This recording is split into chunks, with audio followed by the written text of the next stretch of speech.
Hello, everyone, and welcome back to the Quantum Health Connection podcast. My name is Heather Crimson, and I am here with my amazing co host, Vanessa Baldwin. And today we have a wonderful treat for you because somehow we've made it 2 years in our podcast and we have not had the topic of Ayurveda on. And today we will be blessed with our amazing guest, Hannah Levin. Hannah Elizabeth Levin is the founder of Heartfelt Wellbeing. She is an Ayurveda practitioner, yoga teacher, and artist who also holds a master's in teaching. Her mission is to alleviate unnecessary suffering in the world, and she expertly guides women to regain their optimal health and well-being through her online coaching programs and retreats. Hannah, welcome so much to the podcast. Thanks for having me. I'm honored to be your first Ayurvedic person here. Yeah, that's so exciting. I don't have much. I have a little bit of knowledge about Ayurvedic, but not so much. So I'm excited. I read one book on it, but I'm sure you're going to shed so much light on it. But I am so curious about how you got into holistic health, Ayurvedic, all the things. Tell us your journey, like how you wound up here. Yeah, well, it could be a very long tale, but I'll just say I grew up in a family that was natural medicine focused. So my dad especially was really interested in food as medicine and using herbs and things like Lucky that. you. So I grew up around that as a concept. However, I had a very moldy bedroom as a child. And so I developed a lot of respiratory issues, which turned into chronic sinus infections, which turned into eventual chronic antibiotic use, and then gut disruption. And down the road, you can see the snowball happening. And then in my 20s, I was dealing with a lot of different health issues, from insomnia to menstrual issues to pain and weight gain and all sorts of allergy related things. And then that continued to snowball until in my mid 30s, I was diagnosed with a precancerous condition, high grade cervical dysplasia, and was told that I needed to have 70% of my cervix removed. And that at that point, and I hadn't had children yet, and I still haven't, but I wanted to at that point. But and that just felt like this big, like kind of smack of like, wait, what? And just recognizing that in Western medicine, there's this focus on cutting out what isn't working, what is diseased from our bodies. And so I had kind of this dark night of the soul and was like, am I just going to get 70% of my cervix removed? Or am I going to recognize that I have this deeper belief that our bodies create abnormal cells from a deeper imbalance? And I feel like that came from my early experience with my family of like, we have to look at what's upstream. How are we nourishing the organism, body, mind, and spirit? And so that really put me on my path to learning Ayurveda. And long story short, I ended up not having that surgery. I took 6 months to go on a healing journey, returned back, got tested. Everything's totally clear. And I was just like, yay, I healed myself. And what shocked me was that nobody in the medical field wanted to know what I had done. They were just kind of like, at this point, you're of no use to us. You're not a surgery Right. candidate. Yeah, I've heard that story so many times about that with the Yeah. medical system. You're like, hey, guess what? I did this thing and it healed me. And they don't even like, they're just like, whatever, move on, next person. Like, why do they not want to know that?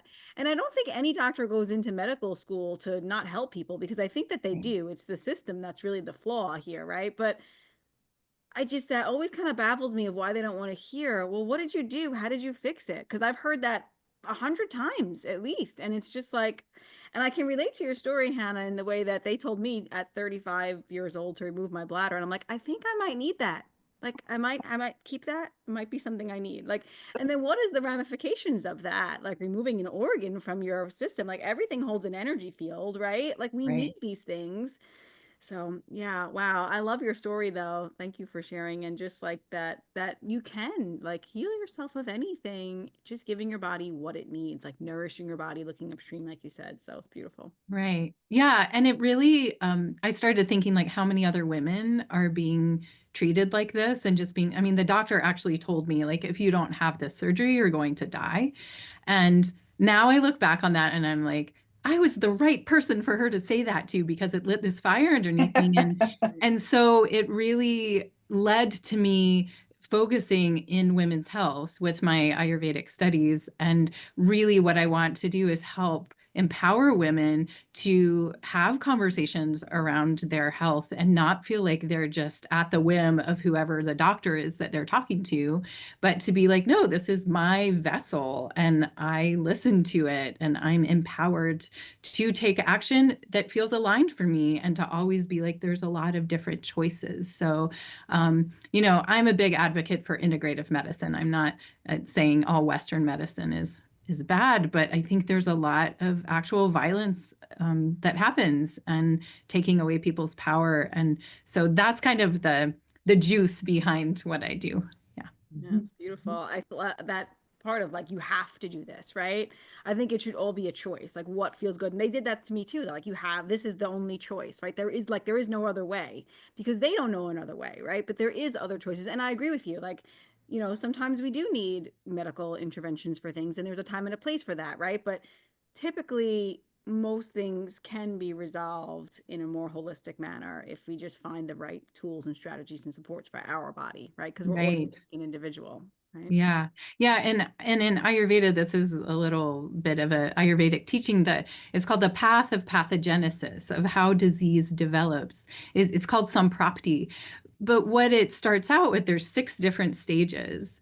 And the first stages are just the accumulation of an imbalance. So it's just like those tiny little whisperings from our bodies. Like we have a little pain or a little discomfort or a little congestion, and a lot of us are not trained to pay attention to that. We're just like, oh, body, be quiet. I'm going to keep going. And then it accumulates and then it overflows. And then there's that path. So I think a lot of what I have learned to do in my own health journey, and then the work that I do with the amazing clients that I'm honored to work with, is to help us listen with the ear of our hearts to those little tiny whispers. So we don't have to wait until it gets to the point where Western medicine diagnoses us with something, right? That we can have that conversation from a place of deep self-love and nourishment, not from a punitive place of like, get back in line, but, oh, I'm not doing something that's supportive here. How can I be more loving? How can I be more kind here? Right? That's so beautiful. We're so trained to project that outward, right? Take care of Right. everybody else. Don't listen here. But Mhm. coming back, and that's a big part of the unnecessary suffering that I think happens for us. Right, and that disconnect, because you're talking about tuning in, I call it self-attunement, like, so aligning with the body, listening deeply to its messages. I love how you called it whispers. We call those symptoms, right? Those are actually the body's way of letting us know, like you just so beautifully described, Hannah, that something's off, and it's just, right, their energy is starting to show us that something's off, and that's an invitation to attend to our own being and take a step back and look at the whole picture. But what do? We are taught fear, we panic, we go in for the kill, so to speak, like let's extinguish the symptoms. So I just love how beautiful the model is you're describing. I don't want to call it a model, but the philosophy rather of Ayurveda, and how it can have, there's this holistic approach. Let's look at the whole picture versus just pathologizing our body's attempts to communicate to us, right? Yeah, absolutely. Yeah. And it's not just the body too. It's like, Spirit. emotional responses, or, are we experiencing anxiety or depression, or like Yes. what's showing up, like just noticing. And yeah. And I love that you use the word invitation, because it really is. It's an invitation for a conversation, for a connection, for a friendship. And so many of us are trained to not even acknowledge that. Yeah. Yes, so true. I love that. I wrote it down. Listen with the ear of our hearts to the whispers. I thought that was beautiful. I like literally wrote it down. I was like, that's perfect. That actually comes from a poem from St. John of the Cross. Oh, He says to wow. listen with the ear of your heart. I'm also a poetry lover, and so I incorporate a lot of poetry into my teaching too. It's beautiful. I loved it. But I cannot take credit for it. Yeah. And it also made me think too, like women were such caregivers, right? Too, like that's just a place of a woman, right? We're empathetic, more empathetic. We are the caregivers, we are the nurturers, right? Right. And we kind of, I mean, I know this happened to me. We lose ourselves. I was a special ed teacher for 15 years. I had 3 kids. I had a house. I was trying to be super perfectionistic and trying to have all the things and all the things in place. And I was like, never took care of myself. And then one day I woke up and I was like 60 pounds overweight, decided to take care of myself. But I went down the wrong path by just focusing on diet and exercise and not on like this whole body, focus. So, but it's just, we are like that culturally, like that just happens. We kind of lose ourselves in the modern world. And it's like, then we're not even like, we have the symptom, right? That little whisper that comes up, like, oh, I have the heartburn or I have whatever. And you're like, oh, I'll just take this, I'll just take that, and just keep going on with life because of the hustle culture of life also. Like, and then we went up to the burnout and all the things. So it's just also another noticing of what you were saying that I can relate to. Yes. And good for you for eventually listening. I mean, I think that's part of, honestly, the patriarchy is like sacrifice yourself as a caretaker, make sure all your students are taken care of, make sure your children are, and then you're just like in denial of your own vessel, your own mental, emotional well-being. And it ends up being a sacrifice that has some pretty hard consequences. Oh yes, and absolutely. It always does. There's no exceptions. Yeah. Yeah, you How cannot do you pour from help? an empty cup. Good. How do you help women start to tune into themselves and get them on a more gentle path of maybe reclamation of their own health, empowerment through Ayurveda? And then if you could also talk about menopause, because of course I'm particularly interested in that. Yeah, that's a juicy topic. Yeah. Okay. How do I help? So, can I just give a little overview of Ayurveda? Please do, yeah. I wanted to ask you, like, there's the 3 doshas, I know, right? And then Yeah. like what each of those mean. I know I worked with a practitioner who did EFT tapping, and she also was into Ayurvedic, and she's like, well, you're a pitta. Like, I have a lot of heat in my body. So like I know a little bit about it, but I don't know much. So if you could explain those 3, that would also be helpful. And like Yeah, Vanessa was going to be like, oh, you're so classically pitta. Like when me, you're you talking. can see it already? Yeah. She like picked it up me right away. That's adorable. No, but especially when you're like, I had, I was a special ed teacher and I had 3 kids and I was like perfectionistic and trying to keep like, that's very pitta. Yeah. So yeah, let me back up just a little bit. Ayurveda is a 5-element system that originated in India over 5,000 years ago. And I like to point out what doesn't work doesn't stick around. And Ayurveda has stuck around for a really long time, even sent underground through British rule in India. And it also evolved as it traveled across Asia. So Chinese medicine, Tibetan medicine grew out of Ayurveda. And while they're different, there's some very similar roots there in the elemental system. So the elements in Ayurveda are space, air, fire, water, and earth. And Ayurveda simplifies working with these elements into what we call doshas. And doshas can be explained as energies or a constitution. It can also translate as fault, like a fault in the ground, like a line where things shift. So we can also look at dosha as like where things go out of balance. Okay. And so we each have our own individual doshic makeup. And so that's really helpful to understand. We have something that's called Prakriti, which is the doshic combination that is our base nature of where we're individually the healthiest, happiest us, that is established when we're conceived. And then we have something called Vikriti, which is how we get out of balance as we live our lives. And we're constantly having a conversation with Prakriti and Vikriti of like, what's our happy, healthy place and where have we gotten away from that? So I see that as Prakriti being the path of ease, Vikriti being the path of dis-ease, and simply we need to just say, hey, Vikriti, this path of dis-ease, ease is over here. Let's get back on that path, right? And it can really be so simple when we can view it in that way. Like, oops, I just took a little detour. Let me get back on the path. So what else is interesting in Ayurveda is that we have these doshas that govern the seasons and the seasons of our lives. So I'll cycle back around to that when we talk about menopause. So the doshas are Vata, which is comprised of air and space, Pitta, comprised of fire and water, and Kapha, which is comprised of earth and water. And each of these have their own challenges and superpowers, basically.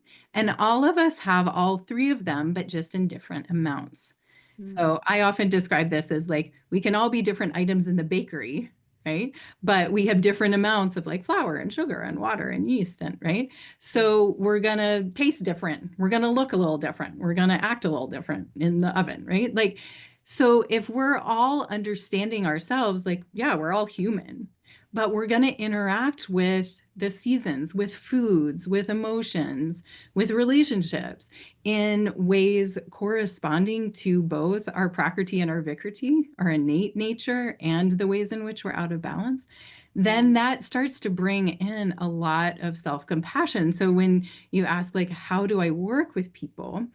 It's within a framework of 10 daily habits. So that's I talk about it as like the habits are these gateways into these deeper conversations. So when we're practicing these habits, they have us living in alignment with nature, which is what Ayurveda is all about. So if we're living, which modern science, and we can say chronobiology is part of that, tending to the gut microbiome, honoring seasonal eating. Like all of those things are part of what Ayurveda holds in the cycles of the day and the night, which is called dinacharya, and rutacharya is the seasonal cycles. So I work with women over the course of a year, and we work with these 10 daily habits over the course of 4 seasons.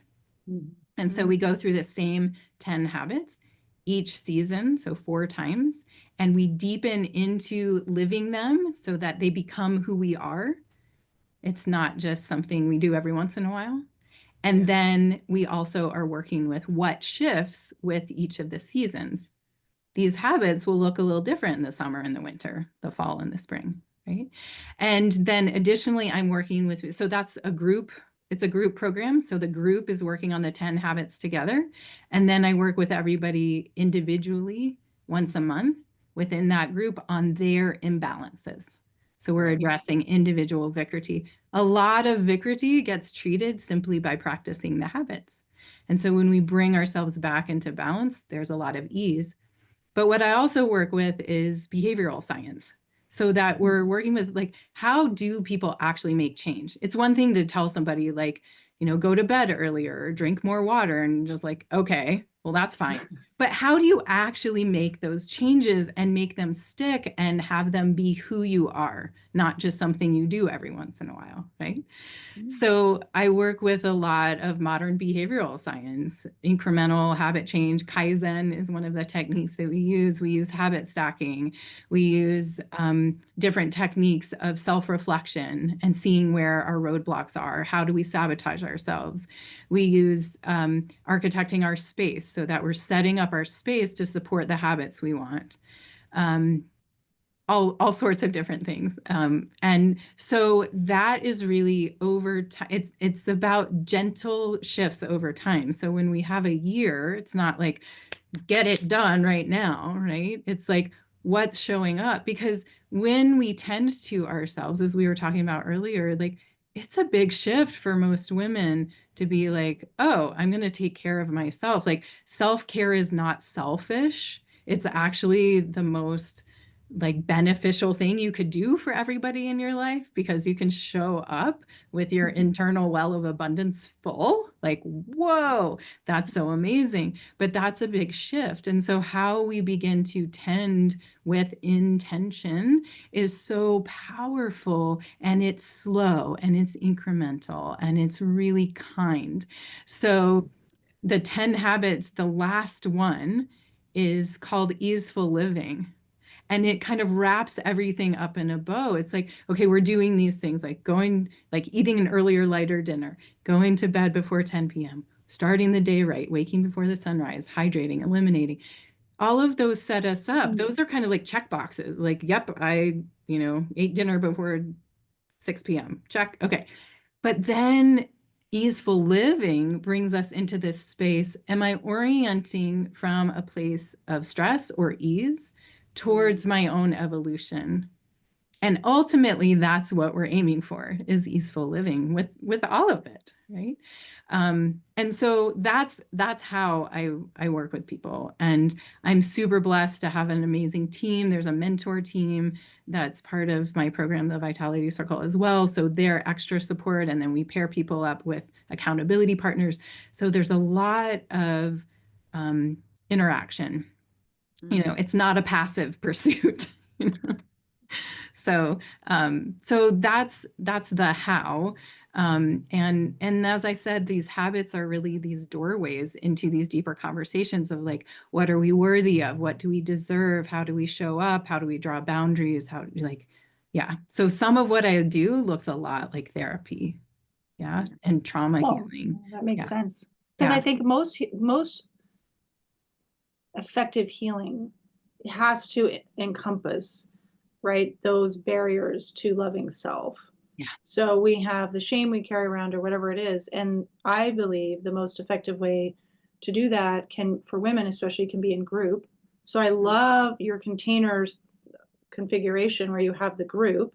So women are held collectively, right? And then you have the one-on-one, because we also need to be witnessed safe. For some women, it's safer, individually.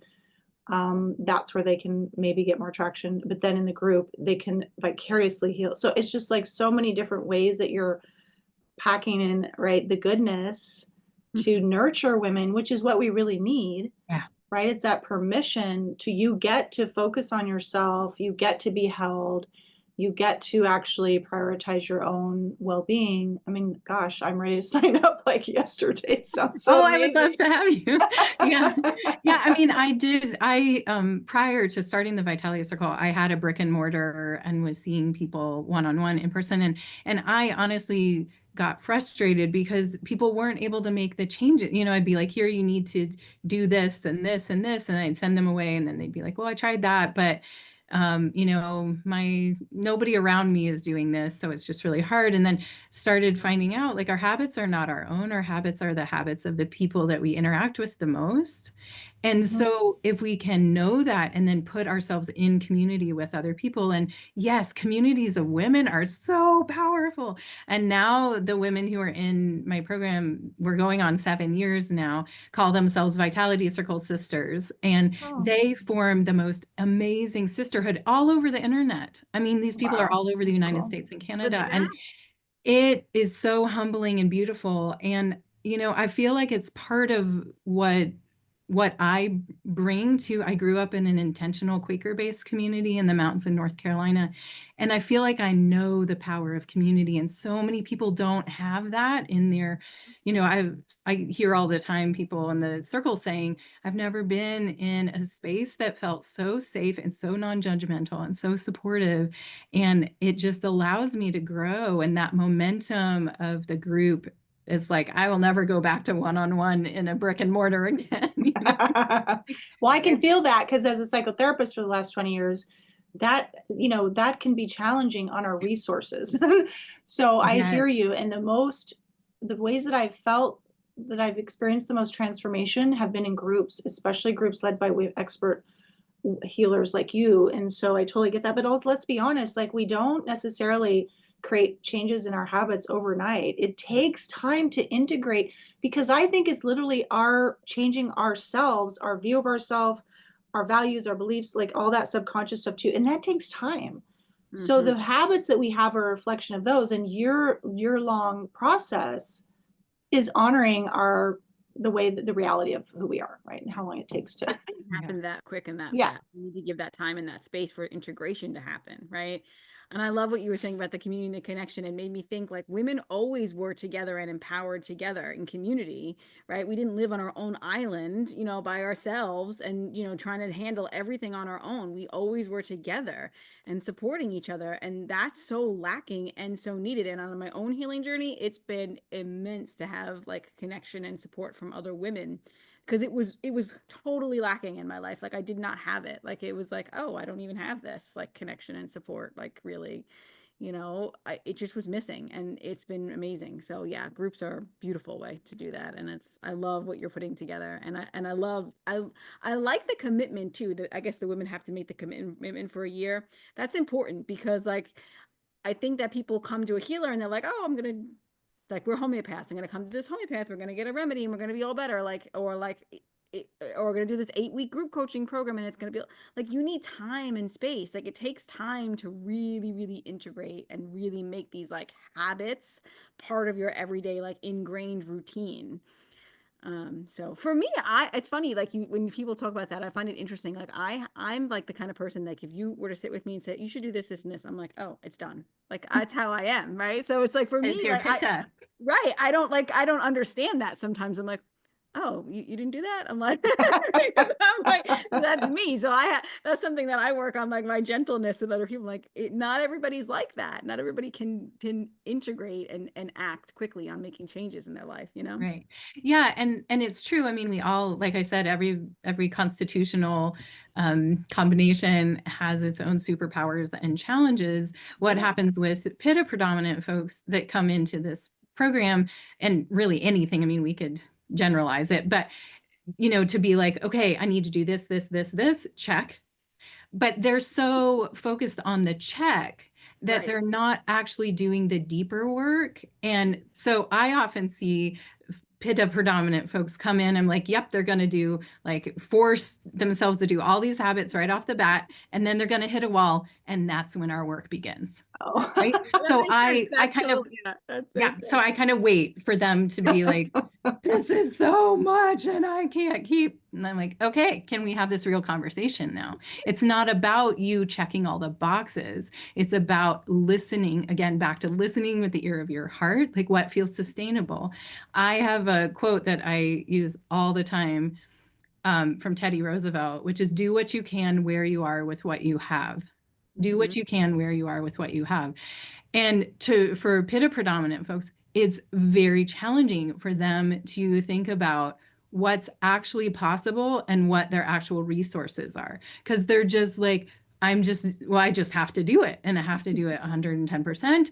And, you know, there's no other possibility. But then to actually be like, you know, I didn't sleep super well last night and I don't feel as well resourced today. And I'm not going to do, you know, 30 minutes of exercise today. I'm going to do 10. And that feels like a really compassionate, self-honoring thing to do, right?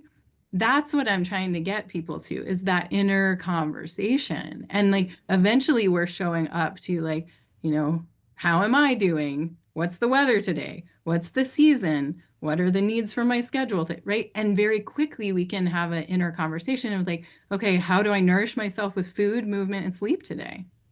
Like, and then it's just like, boom, we got it. And my goal is to make myself unnecessary, that people then know how to have the conversation here, right? I love that. Not needing to talk to me. So do you all want to segue into menopause? Yeah, it's just just at least a minute on that. Yes, okay. please. we could clearly talk all day long. And yeah, and I love what you all are sharing from both of your stories too, because there's so many tie-ins always. Yeah, so menopause is a shift that's basically the second puberty, right? So in our early years, we're shifting from being children into gaining the ability to reproduce, basically. So we go through this big hormonal shift, and it takes our bodies several years to get to the point where our hormones stabilize. So I don't know about you all, but my teen years were pretty emotional and rocky and, you know, kind of challenging. And that's part of the adjustment of hormone fluctuations and gaining independence and still wanting connection and, you know, to family of origin and responsibilities and all of the uncertainty. Well, when we go through menopause, we're going through the same shift, but kind of backwards. So instead of having all of our reproductive hormones flowing, we're beginning to decrease what's being produced, and we're moving from childbearing years into our elder years. And so there's energetically our flow, like we talk about apana vayu, which is downward moving energy. You might know in yoga, apanasana is the knees to chest, like hugging them in when you're on your back. So that's actually called wind reliever pose. It'll push out any air that's in your digestive tract, right? So that energy, the apana vayu, is moving when we're in reproductive years. So it's menstruation, it's childbirth, it's groundedness in the material world. So over the course of perimenopause, we're going through a shift where we're losing our ability to childbear, and we're gaining the ability to have spiritual connection. And so energetically, as we lose this downward moving earth rooting energy, we're gaining the Sushumna Nadi, which is the energy channel down the center of our bodies, and our energetic bodies is opening up. So then we have this ability to connect with spirit in a way that's totally new. So when we look at the kind of biological passage, perimenopause is usually about 10 years leading up to menopause, which is one day in your life, which is the one day marker of a year of going without having a menstrual cycle.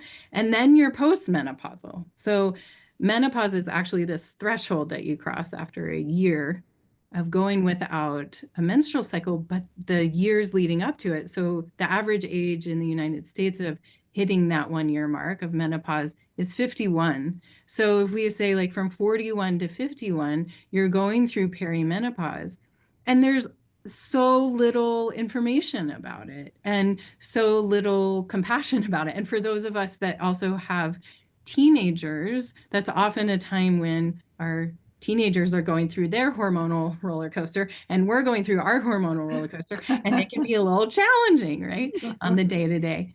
The shifts that happen, though, are our culture likes to fight them, right? So we have things like maybe brain fog, hot flashes, headaches, joint pain, digestive imbalances, sleep, insomnia, right? We could go on and on. What's actually happening is the body's talking to us and saying, I'm not willing to live like this anymore. We're going through a shift. And just like you went through a shift from moving from a kid to being an adult through puberty, you're moving from that childbearing adulthood into being a wise elder. And it's when we fight it, when we deal with most of the challenges with our imbalances in perimenopause. And so I think a big shift that we can move into is to really honor this transition, to really celebrate it.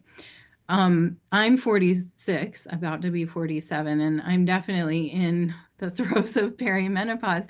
And it's for me, it's showed up mostly as mood. I have found like I just have no tolerance for BS, like none, right? And so I used to be a little more like, yeah, I can kind of, yeah, and now I'm just like, no. And I really enjoy talking to a lot of my older women friends, and I am part of a New Moon Women's Circle here with women of all ages, and I really love talking with them about this transition in their lives. And without fail, everybody who's gone through menopause has told me that yes, there's this shift of just like moving into deeper, deeper authenticity, just like where your energy wants to go and where you're like, nope, I have a clear boundary here now. And also paying attention. This is when a lot of people come to work with me, is during this period of time where they're just like, my life is spinning out and I need help. And, you know, all the doctors can offer me are hormones or a hysterectomy or sleep pills or antidepressants. That's it, you know? Yep. So I'm like, great, let's have this larger conversation. And I think if we really honor that we're moving into our deeper wisdom, there's a shift in perspective and not a, oh, I need to stay young and juicy and, look like I'm still 30, but to really be like, no, I'm becoming this wise person who's learned from my life experience and has a lot to give back. And that we can support ourselves with the diet and lifestyle and herbs so that we're not going into further and further imbalance. The shift doshically that's happening is from pitta stage of life, which is that childbearing time, into vata stage of life. And so you're moving from the fire water. So you're in the flow, you're on fire, you're building your life, your career, your kind of place in the world during those pitta years, your family, if you're building a family apart from your family of origin. And then transitioning into vata stage of life is leaving a bit of that. I mean, most of us are still going to be working, but we're leaving a little bit of that like attachment to the material. And there's often a shift into more of a longing for spiritual. Maybe there's a spiritual crisis, midlife crisis, right? That shows up that's like, something needs to shift, right? And so I think it's really, really exciting. And I really encourage more women to have those conversations with each other because everybody is navigating it. It looks a little different symptomology wise, but it's so beautiful when we start talking about like, well, what are you feeling called to, or what are you realizing about your life, or what's really important to you now that you didn't appreciate earlier, so yeah, and I think letting go of things like dyeing our hair, or like celebrating that we have gray hair, or like that we're moving in different ways. Some people that are like ultra marathon runners or whatever being like, maybe some yin yoga would feel good now. And that it is a shift in identity. And back to what you all were talking about earlier, that we call it identity evolution, that we're honoring that we're moving into a new version of ourselves that's not who we've been before. And so to greet her with curiosity and welcome, instead of being like, I'm scared of this, it's very, very different. So I really want to change that cultural conversation. Clearly, I have a lot to say about it, but yeah, it's like oh a my lot of gosh. love and acceptance instead of fear, right? And anxiety. Like it's really that shifting in that frequency is what you were what I felt like you were saying, So I think that's really important, right? Because yeah, I love that. It's beautiful. And just think of all the women's spiritual potential they're not able to access when they go into the suppressing, avoiding, medicating. It's really sad, right? Because it's really such a portal into a whole nother aspect of ourselves that we haven't been, maybe not everyone has, but some people do, obviously, but not when you're so busy doing life, you haven't been able to deepen into, right, those unexplored parts of yourself. So there's so much collective healing that we haven't been able to, right, help women to access and share with the world. I think that your work is so powerful that way and invaluable, and women certainly need, I mean, we need, that's what I've felt. It's like, I'm not doing this anymore. Done. Change, huge change, right? I just cannot. It's interesting, Hannah, my body just like, it's just a no. Like there's a hard stop no. And it's like, oh, well, I'll figure it out because I'm no longer tolerating this or letting myself be this way or whatever the case is, right? It's very powerful energy. yes, it is. And when you honor it, it's like your whole physiology knows. It's like, oh, thank you. There's more trust that's built there. There's a lot of trust that really gets betrayed for a lot of us over the course of those pitta years of fulfilling all that, like you were talking about, Vanessa, like filling all the roles of the job and the family, being the perfect mother, the perfect spouse, the perfect teacher, the right. And there's little by little this erosion of our own trust with ourselves, of like how we can show up. And this perimenopausal shift really invites us into that, like, no, actually, I'm making it onto my priority list now. And here are some boundaries. And in Vitality Circle, we call those love lines. You know, I love that. we make those boundaries from a place of deep care and love for ourselves and for others, right? And so we're not just being mean, we're not out to hurt anybody or anything, but we're honoring ourselves. So yeah, Heather, it sounds like you've drawn some good love lines for yourself. And then trusting that process, right? Like Yes. it's scary, you're stepping into the unfamiliar, and you trust like it'll work out. We have enough life experience at this point. Like we've survived every day so far. We're going to be okay, right? We'll figure it Yes. out. We have some Yes. resources. Yeah. We have some skills. And we can draw on that creative process. Part of Vata is creativity and spontaneity. So can we show up really enlivened by this experience of life and be the creative problem solvers instead of being like, have to step in line and follow the linear, right? Right. I want to talk about seasonal shifts too, because you said that's something that we could share about now that we're coming into spring. But I just want to say, I was told when I was in my early 20s that I was high Vata, and I'm like, I don't know what that means, but I went and found out. I'm like, oh yeah, maybe that's true. But then when you said that more Vata energy comes on in menopause, I think, oh no, what does that mean for me? That's a lot of Vata. And then maybe I've shifted between the early 20s to now, and there was something in between, but it's just interesting to think about. What energies am I embodying? You know, what's coming? Right. So yeah, and don't be scared. But there's so like I'll use myself as an example. I'm Vata Pitta, so I'm Vata predominant, but with a high secondary Pitta.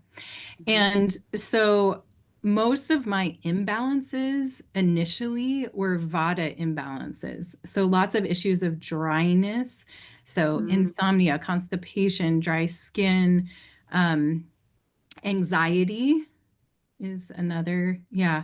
And so the healing, like we often go out of, remember dosha, fault, where we go out of balance, right?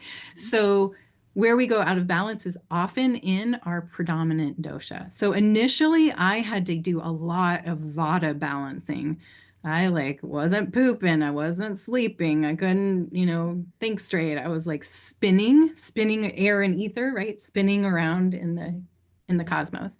Then once I was able to really ground my Vata, like bring it back into balance, then I was like, holy moly, I've got a lot of Pitta here too.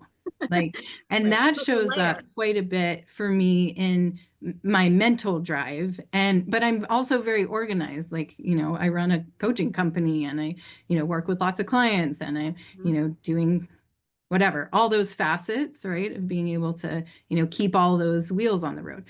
So those balancing pieces can show up differently at different times. When we recognize the influence of the life stage, then we can also just be like, okay, I need to pay a little more attention here, right? So yeah, for you, Heather, like being like, oh yeah, I have quite a bit of Vata, that's where I tend to go out of balance. Just knowing that every fall and early winter, that's when you need to really hone in. Eat the warm cooked foods, no raw foods, nothing cold. You really need the warmth, right? Then when you go into Vata stage of life, then you're just showing up even more. Like I'm, staying moisturized. I'm, eating more beneficial fat. I'm, keeping a routine that helps me feel grounded. When you have those tools, it's like, no problem. You got it, but a lot of people don't have the tools. And especially when they retire is a place where a lot of folks, men and women, go out of whack because they don't have an external thing creating structure for them. And so we thrive within structure, actually. And one of the teachings that I share a lot is structure creates freedom. And so when we have a structure that we can like relax into and be like, oh, I know when I get up each day. I know when I eat my meals. I know when I, exercise. Then it opens up all this time and space for that creativity, for the spontaneity. But when we're just like, I don't know, I go to bed whenever, I wake up whenever, I eat meals whenever, I'm like all over the place, then it creates this internal chaos. And we're not able to actually be like, oh, I can like kind of think beyond this. Like if that stuff's just dialed in, that structure's there, woo, then there's so much capacity that opens up. So Yeah, learning again those like superpowers and the places where, oh yeah, I tend to get out of balance here. We listen with the ear of our heart. Oh, I hear that. Oh yeah, my sleep's a little off right now. Okay, how can I support that? You know, being more dialed in, whatever it is, wherever it's showing up. So seasonality. We are coming into spring. And so spring is predominant kapha dosha, so earth and water. So if you think about like winter, depending on where you live, this is going to be more extreme or less extreme. If you live in a place where it actually freezes in the winter and it's cold and icy, kapha season is when it's late winter into spring, which is when the ice melts Mhm. and the moisture comes into the environment, so it's into the air, and it's like the streams fill coming down the mountains, right? And so there's more moisture, and then the earth comes back to life. The earth wakes up and things start growing again, right? So it's really cool in that way. It's like there's so much support for growth and life. At the same time, it'll feel really heavy. So earth and water are both heavy elements.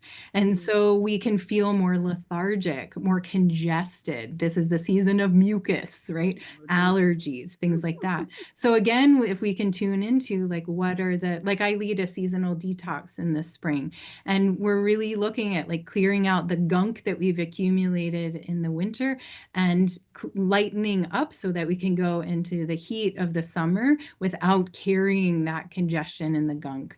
And so it's really lovely to have that process of clearing out. Kapha season is a time when we're looking at eating things that are fresh and green, especially. So your spring greens are really, really helpful. They're especially bitter greens like arugula, kale, even wild greens, dandelion, things like that, that are liver cleansers. Is that what you're drinking right now, Vanessa? Drinking dandelion tea. Perfect. Perfect. Yeah. So those are liver cleansers and they're diuretic. So they're removing excess water from your body. And we have to kind of cheer ourselves on because naturally we'll be a little more lethargic this season. So, you know, getting ourselves into a routine of moving our bodies every day, ideally to the point of sweating. Whereas in the early winter and autumn Vata season, we're looking at more like grounding movement and being more gentle and slow. This is the time of year to like speed it up. We can eat more spicy food this time of year. So, and again, this depends on your constitution too. We're layering season, life stage, and prakriti vikriti. So this is where it gets really interesting to, you know, talk about each of us as individual universes. But when we can understand, as long as we're not irritated by spice, so if you're more pitta predominant or more pitta imbalanced, we'll be more aggravated by heating of the foods and spiciness. So you don't want to go too overboard, but even adding just more digestive spices, cumin, coriander, fennel, cinnamon, things like that, cardamom to your foods, so they're well spiced, that will help reignite the digestive fire. And then if you can tolerate it, adding more, you know, like one of my teachers says, springtime is the season for Mexican food. Like eat your spicy food. And then beans, which are also very cleansing foods. And so as long as we're not piling it, you know, don't go to your cheap Mexican restaurant and have like queso dip, right? That's not helpful for kapha season. But, you know, beans and greens and spices are very helpful this time of year. And kapha can also be this energy of connectivity. If we think of earth and water coming together, it makes mud, right? And mud is like very cohesive. It can be a glue. It can be the nourishment needed to foster seed sprouting, right? And so we can think too about this season being a connective time, you know, like reach out to friends you haven't seen over the winter, or, you know, what are some new activities you'd like to start, things like that. And our digestive fire will also slow down by the end of the winter and coming into spring. So you might notice that you're not as hungry and that your digestive fire, meaning your desire to eat, hunger, will take a little longer to initiate at the beginning of the day. and to really listen to that. And one of the things that I suggest for folks is to really pay attention to meal spacing during this time of the year. And you might feel good going to 2 meals a day during the springtime. And so eating like a larger nourishing meal around 10 or 11 and then a smaller meal around 4 or 5, and that might be enough this time That of the year. happens to me in the winter, and I think it's because I live very like aligned with a lot of things you talk about. Really remind me of like just living aligned with nature and circadian biology. Like my body, That's exactly it. like that's really what it is. Like I crave, like I crave all the warm foods in the winter, and I never want a salad in the winter. And I go down to 2 meals, and it's funny that the things you said, like as the season is starting to shift, I'm like, oh, I'm starting to want the greens. Like I feel it shifting. And the UV just shifted to a 5 in my area yesterday. I was like, oh, arugula sounds good. Like it's just like it's natural. Like like if you live in alignment with the light and the dark cycles, you will naturally feel those shifts in your environment to eat with the seasons, like what kind of like what you're talking about. And it's just really cool to Exactly. hear you explain it in this ancient wisdom as well that we've Yeah. had. Yeah. And there's doshic cycles throughout the day too. There's 4-hour periods that are governed by each dosha. So we go through each dosha Mm. twice in a 24-hour period. And again, those are like, you see them matching up with studies in chronobiology and, sleep cycles. And it's like, it's all there. But Ayurveda knew it over 5,000 years ago. And it's like, this isn't new, y'all. Like, Yeah, you're exactly. discovering. Yeah. But it is cool to see it like proved by modern research and then be like, yeah, that's so awesome. And I love that you're feeling that and living that. And that's a lot of the work that I do, is to get people recognizing like, oh, these cycles, we're all a part of them. And when we are living arrhythmically, it's when we create dis-ease. Yep. So much like autoimmune disease originates from living arrhythmically, not sleeping when like that period of time from 10 p.m. to 2 a.m. It's like when your body, that's a pitta time. So Mm-hmm. it's the inner cellular intelligence lighting up and cleaning house. It's like sorting, like keep this, let go of this, right? Yep. I Hmm. love If that. you are not asleep during that time for a long period of time, you're setting yourself up for autoimmune. That one thing makes a Yep. big difference. And we're like, but we have electricity. We can sleep whenever we want to. We can be awake whenever we want to. No, we are Yeah. still part of nature. And Well, that's what's so cool. I mean, I yeah. just, I keep, I keep feeling like I just want to like remind everybody this is how we stay human. And I think especially with all the technology pieces, the technological advances that are happening right now, quotes. Um, it's something that I think we have to really intentionally strive for, to Yeah. stay human, to stay connected, because we're going to be able to, switch out our organs or, become bionic in certain ways. And I think there's a magic and a mystery that gets lost when we start living that way. We are not machines. We are magical. And there is something that science will never be able to dissect, pinpoint, codify, that is part of being human. And it's connected to nature. Nature is also so magical and it's so reliable. Like no matter what is happening in the world, we can rely on the sun rising and setting. We can, chart and map that. We know when the solstices and the equinoxes are. Mm-hmm. We can understand that in a way that helps us align with our own ease. That's part of living with ease. And when we're living arrhythmically, we're setting ourselves up. Yeah, I for never just heard that word arrhythmically, but I love it. I love it. And it's like that rise and fall of the sun. There's a connection there, though, that's deeper than I've never had before. Because when I developed my autoimmunity, I was, staying up till 12 o'clock at night, scrolling on my phone and getting up at 5 a.m. to go to my gym to work out and really not nurturing myself, right? But that there is this spiritual connection there, between having that connection to nature when you live in that rhythm with the sun. Like it's just beautiful. So I loved everything about this. It was great. Yes, amazing. I know you have a time constraint. I want Thank you so much, Hannah, for everything you've shared so far. It's Thank been you. nourishing, so nourishing. Loved I it. know you have these amazing offerings that I'm looking at. Tell us where people can find you and then what you have on offer right now. Yes, so you can find everything that I offer at my website, which is heartfeltwellbeing.com, all together, heartfelt well-being. And so the big year-long offering is my main program. It's called the Vitality Circle, and you can find out information about that. It opens up every 3 months. The next group will be starting, will be enrolling in April. They'll be starting in May. And then I do have a spring detox coming up. Not sure exactly when this is airing, but the detox starts on March 24th and goes to April 14th. And I lead those every spring and every autumn. So if this airs afterwards, the next one will be in September. Stay tuned, check my website. And then I do teach yoga and do talks on Ayurveda on Facebook and on YouTube. Both of those are called Heartfelt Yoga and Ayurveda with Hannah. And you can find me on Instagram, Heartfelt Wellbeing.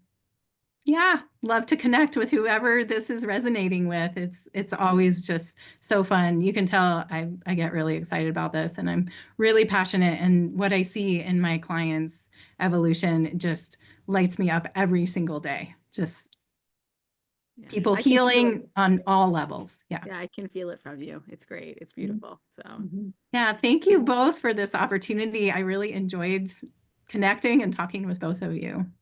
Thank you, Hannah. So much. Thank you so Really much. enjoyed the conversation too.